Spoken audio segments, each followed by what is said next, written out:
నమస్కారం అండి. నా పేరు doctor Venkateswara Rao, senior consultant neuro surgeon and neuro surgical oncologist working in Basavatarakam Indo American cancer hospital. ఈరోజు మనము బ్రెయిన్ స్ట్రోక్ గురించి మాట్లాడుకుందాము.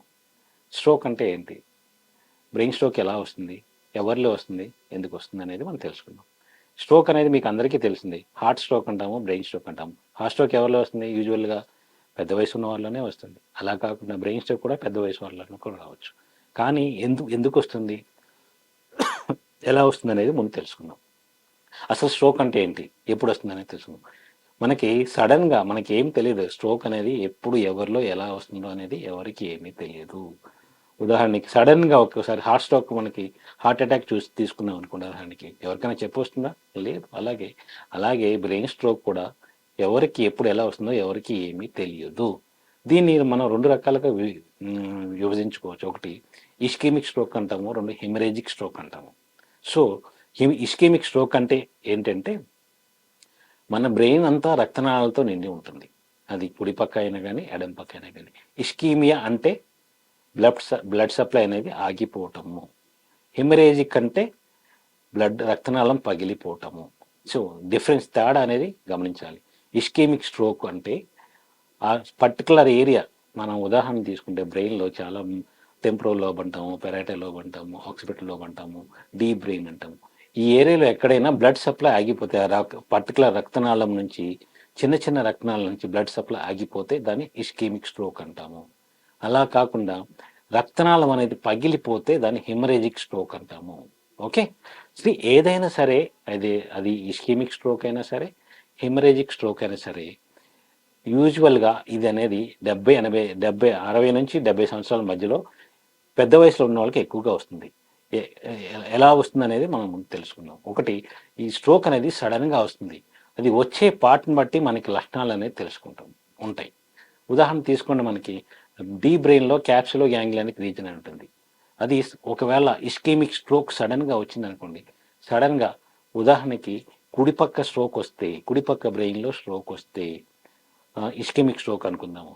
ఎడం చేయి సడన్గా పారాలసిస్ రావటము, మూతి వంకర పోవటము, మాట నత్తిబాటము జరుగుతుంది. రేర్గా ఏం జరుగుతుందంటే వాళ్ళకి తలనొప్పి సివియర్గా వస్తుంది, ఆర్ హెడేక్ అనేది తలనొప్పి సివియర్గా వస్తుంది. అదే టైంలో వాంతులు కూడా అయిపోయి సడన్గా అన్కాన్షియస్ అయ్యే ఛాన్స్ ఉంటుంది. ఉదాహరణకి ఇదే స్ట్రోక్ ఎడం పక్క వచ్చింది అనుకోండి, కుడి కాలు కుడిచే పారాలసిస్ రావటము, మాట పడిపోవటము, వాంతులు రావటము, సర్వసాధారణంగా ఇవన్నీ జరుగుతూ ఉంటాయి. మూతి వంకరపోవటము, కుడిపక్కకి వంకరపోవటం జరుగుతూ ఉంటుంది. సో ఈ స్ట్రోక్ అనేది సడన్గా వచ్చినప్పుడు అది ఇస్కెమిక్ స్ట్రోకా, హెమరేజిక్ స్ట్రోక్ అనేది మనం చెప్పలేము. పారాలసిస్ వచ్చింది, సడన్గా స్ట్రోక్ వచ్చిందని హాస్పిటల్కి తీసుకుపోతాం. సో అలా వచ్చినప్పుడు మనం వెంటనే హాస్పిటల్కి వెళ్ళిన తర్వాత అది మొట్టమొదటిగా చేసే పరీక్ష ఏంటంటే సిటీ స్కాన్ చేస్తారు. సిటీ స్కాన్ చేస్తే ఒకవేళ ఇస్కెమిక్ స్ట్రోక్ అంటే సిటీ స్కాన్లో తెలుసుకోవడం కొంచెం ఇబ్బంది అవుతుంది. అది వితిన్ 6 అవర్స్లో అయితే ఆ ఇస్కెమియా ఏదైతే రక్తనాళం బ్రెయిన్కి రక్త సరఫరా ఆగిపోయిందో వితిన్ 6 అవర్స్లో సిటీ స్కాన్ వల్ల మనం తెలుసుకోలేము. అదే హెమరేజిక్ స్ట్రోక్ అయితే సిటీ స్కాన్లో స్పష్టంగా మనకి రక్తనాళం పగిలిపోయి రక్తం జమ అయినట్టు మనకు తెలుస్తూ ఉంటుంది. మరి ఇస్కెమిక్ స్ట్రోక్ ఎలా తెలుసుకోవచ్చు అనుకోవచ్చు. ఇస్కెమిక్ స్ట్రోక్ అనేది వితిన్ 6 అవర్స్లో సిటీ స్కాన్లో తెలుసుకోలేకపోం కాబట్టి మనం అర్జెంటుగా ఎంఆర్ఐ అనేది చేయాలి. ఓకే, సరే, ఒకసారి వచ్చినాము. సో డిఫరెన్స్ ఏంటంటే, ఒకవేళ మనకి ఇస్కెమిక్ స్ట్రోక్ అనేది ఎంఆర్ఐలో కన్ఫర్మ్ అయితే మీరు వితిన్ గోల్డెన్ పీరియడ్లో వెళ్తే, వితిన్ 2 to 4 అవర్స్లో హాస్పిటల్కి వెళ్తే వాళ్ళు ఏదైతే రక్తనాళం బ్లడ్ సప్లై ఆగిపోయిందో ఆ రక్తనాళానికి బ్లడ్ సప్లై ఇంప్రూవ్ చేయడానికి కొన్ని రకాలమైన ఖరీదైన ఇంజక్షన్లు తీస్తే ఆ రక్తనాళం అనేది ఓపెన్ అయిపోయి రక్త సరఫరా అనేది ఎక్కడైతే ఆగిపోయిందో దానికి మళ్ళీ ప్రవాహం స్టార్ట్ అవుతుంది. అది గోల్డెన్ పీరియడ్లో వెళ్తేనే. 4 to 6 అవర్స్ దాటిన తర్వాత వెళ్తే ఈ ఇంజక్షన్ అనేది ఇవ్వటం వల్ల ఉపయోగం అయితే ఏమీ ఉండదు. సో అది ఇస్కెమిక్ స్ట్రోక్ వల్ల. అలా కాకుండా హెమరేజిక్ స్ట్రోక్ వస్తే ఏం చేయాలి? ఒకవేళ మనం సిటీ స్కాన్ చేసాము, సిటీ స్కాన్లో రక్తనాళం పగిలిపోయి హెమరేజ్ అనేది రక్తం అనేది గడ్డగట్టి ఇక్కడ కనిపిస్తూ ఉంటుంది. ఆ రక్తం గడ్డ చిన్నగా ఉంటే పర్వాలేదు. అది కుడిపక్క కట్టిందా, ఎడం పక్క కట్టిందా, కుడిపక్క ఏ పార్ట్ ఆఫ్ ద బ్రెయిన్లో ఉంది, అది లోపల బేసల్ గ్యాంగ్లియన్ ఉందా, పెరాటల్ లోబ్లో ఉందా, టెంపోరల్ లోబ్లో ఉందా, ఉన్న దాన్ని బట్టి మనకు లక్షణాలు అనేది కనపడతాయి అనమాట.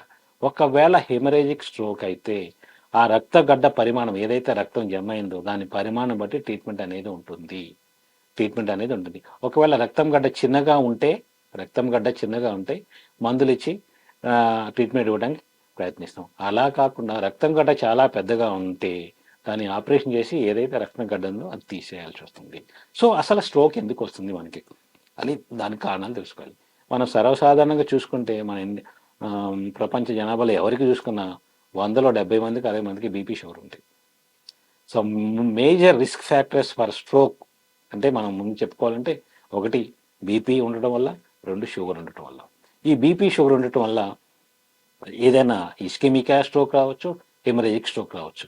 సో మనం ఈ 2 చేయాల్సింది ఏంటి అంటే, సో మన బీపీ ఒకవేళ ఉంది అంటే బీపీ ఎప్పుడు కంట్రోల్లో ఉండేటట్టు చూసుకోవాలి. ప్రతిసారి ఎవ్రీ 6 మంత్స్కి ఒకసారి డాక్టర్ దగ్గరికి వెళ్ళి బీపీ కంట్రోల్లో ఉందా లేదా చూసుకొని, బీపీ కంట్రోల్లో లేకపోతే ఏ మందులు వాడాలి, ఒకవేళ పాత మందులు సరిపోతున్నా లేదో చూసుకొని, దానికి బీపీ కంట్రోల్ లేకపోతే కొత్త మందులు అనేవి ఆ డాక్టర్ దగ్గరికి వెళ్ళి చూసుకొని ఉండాలి.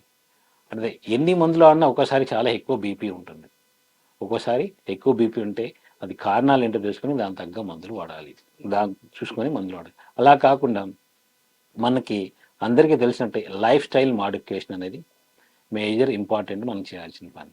రోజు బీపీ షుగర్ ఉన్న వాళ్ళు రోజు చేయాల్సిన పని ఏంటంటే minimum 3 to 5 kilometres brisk walking అనేది చేసిన, ఎక్సర్సైజ్ చేస్తే బీపీ కంట్రోల్ అవుతుంది. At the same time sugar patients ఎవరైతే డయాబెటీస్ ఉందో, అది టైప్ 1 కానీ టైప్ 2 కానీ, వాళ్ళు షుగర్ని ఎప్పుడు కంట్రోల్ చేసుకొని ఉండటం వల్ల ఈ బీపీ షుగర్ వల్ల మన బ్రెయిన్లో రక్తనాళాలు అనేవి ఫ్రెజైల్గా మారుతాయి. అంటే పెల్స్ బారిపోవటం వల్ల సడన్గా బీపీ పెరగటం వల్ల పగిలిపోయే అవకాశం ఉండటం వల్ల ఈ హెమరేజిక్ స్ట్రోక్ అనేది వస్తుంది. సో ఈ లైఫ్ స్టైల్ మాడిఫికేషన్ చేయటం వల్ల దీన్ని ఒక రకంగా మనం నియంత్రించుకోవచ్చు.